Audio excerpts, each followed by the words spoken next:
Welcome to Mogu'shan Palace, place of Mogu and treasure. Starting off nice and quick, keep to the right along the wall to avoid pulling packs you don't need to pull. These trash do a decent amount of stun, so be aware.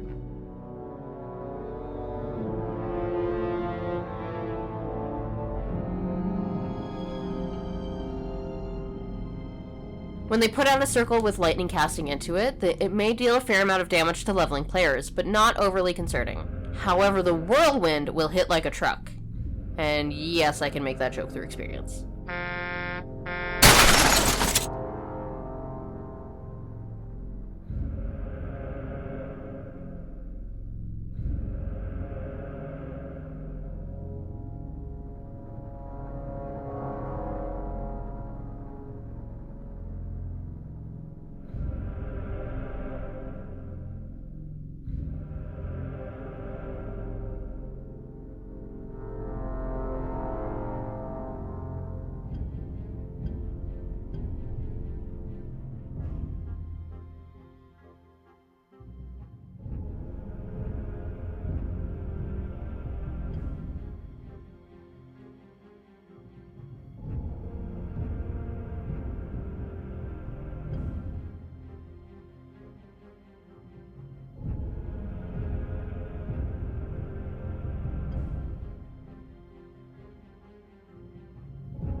This first boss is actually 3 fights in one. Each Mogu clan's leader steps out to prove their worth. As such, we don't kill them.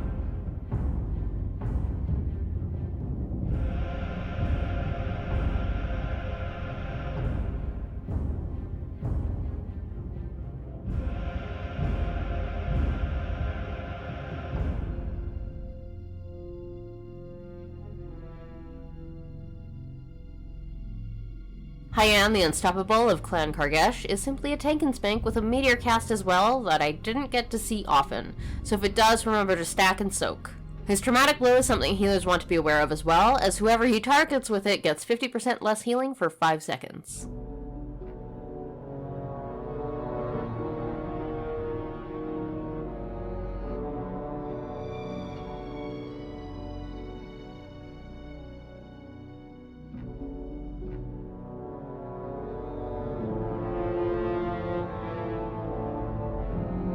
Kuai the Brute of Clan Gurthon includes a Quillin that will pounce on someone, and it also centers on a character, so enjoy what happens when you turn, because it's funny. He also has a frontal strike that goes quite far and even knocks up surrounding NPCs.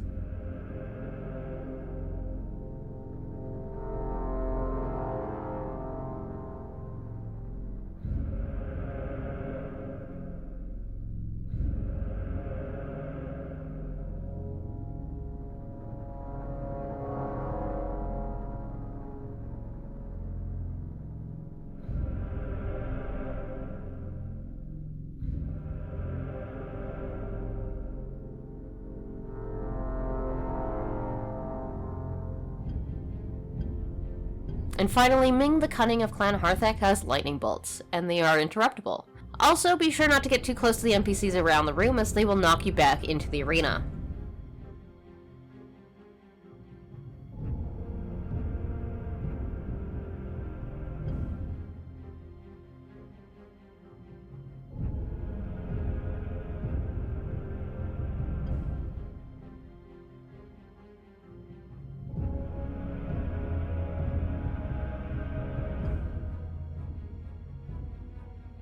Once the fight is done, you can sneak around the NPCs close to the pillars over to the side where the loot chest pops up, and the stairway down opens up for us.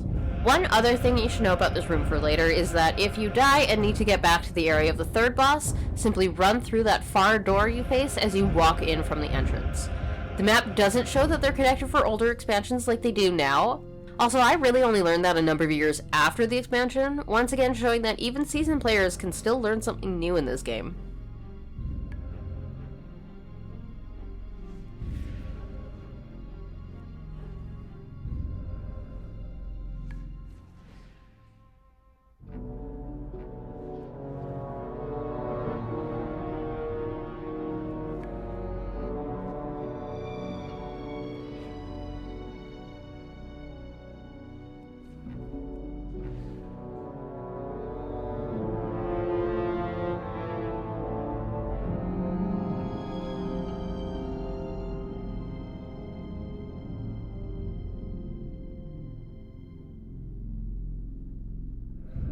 Down in the Forgotten Passageway, you'll run into a few mobs that are important.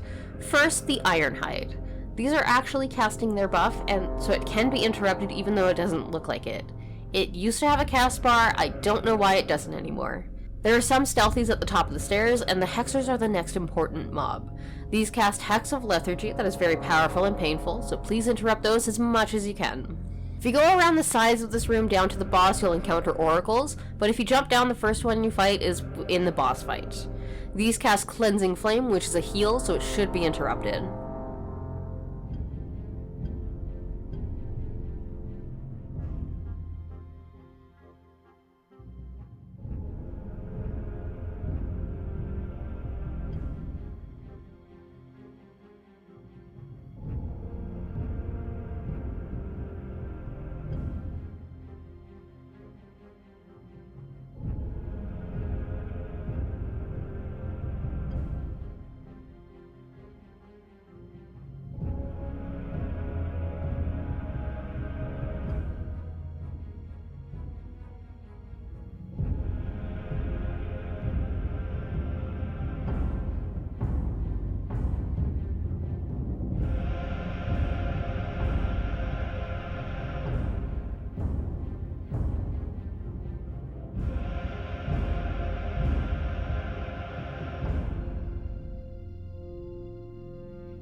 Now the boss. Gekken is surrounded by a few of his helpers. The Hex are to one side, the Oracle is to the other, the Ironhide and a Skulker are with him. I personally like to imprison one of the mobs to the side, either the Hexer or the Oracle. It's easier to make this decision depending on where the tank is going. As these are both casters, tanks should pull Gekken and his followers over to one of them to help with AoE. If you're focusing on interrupting anything, let it be the Hexer or Oracle. Ironhide isn't that big a deal. It should be noted that as each mob in the fight dies, Gekken gives himself a Reckless Inspiration buff and gets a little stronger. I mean, we did just kind of kill his men.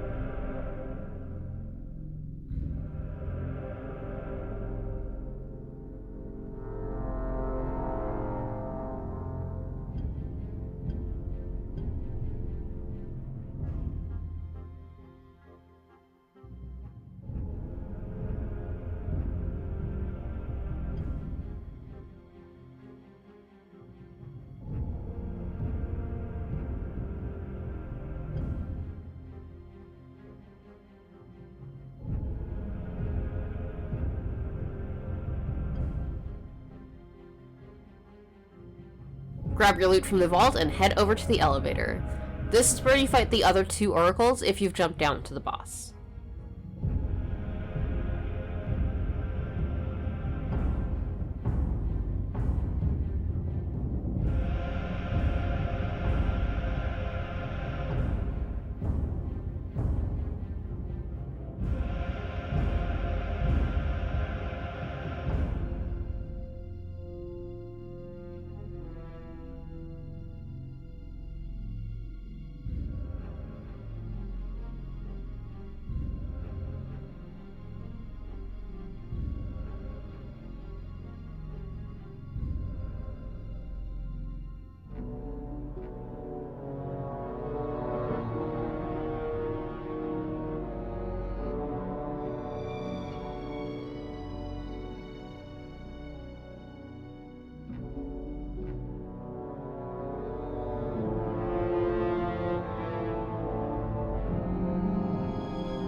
Make your way through the hallway and deal with some of these trash mobs. The 2 fire ones have a couple casts that make them annoying on the basis of moving them, but erupting flames is a little more annoying.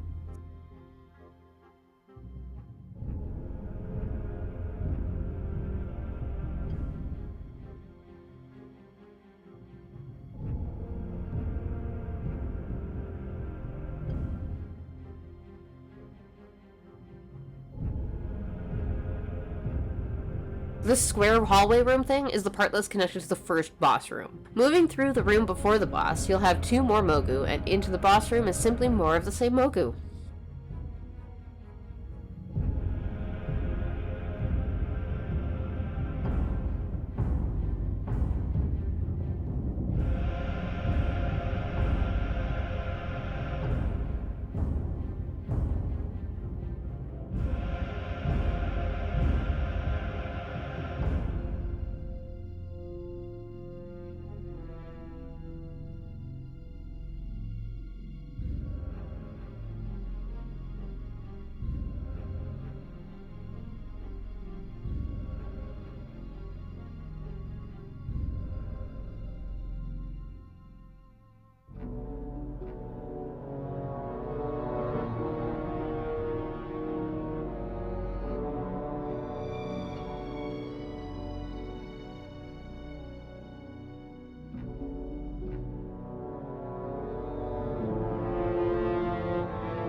The 4 Quillins before the boss are easier to fight without him, and the groups should stack kinda close as they jump around to other players. The closer you are, the less you have to move.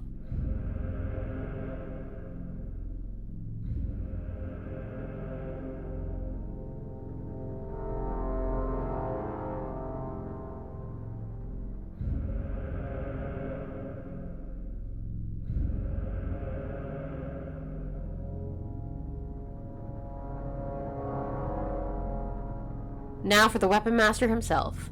He has a number of weapons that simply twirl around the room, knocking players back.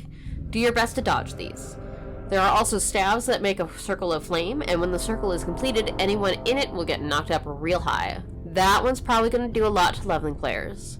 And his frontal slam should be dodged as well. Stay away from the stage, as that's where most of the weapons seem to be twirling.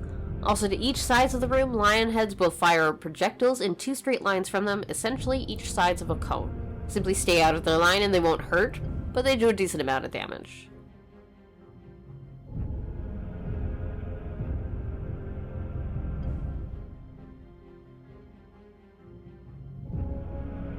And that's it for Mogu'shan Palace. If you are ever up for hanging out, I stream over on twitch.tv/senpai90. Thanks so much for watching, love you 3000, and happy time walking.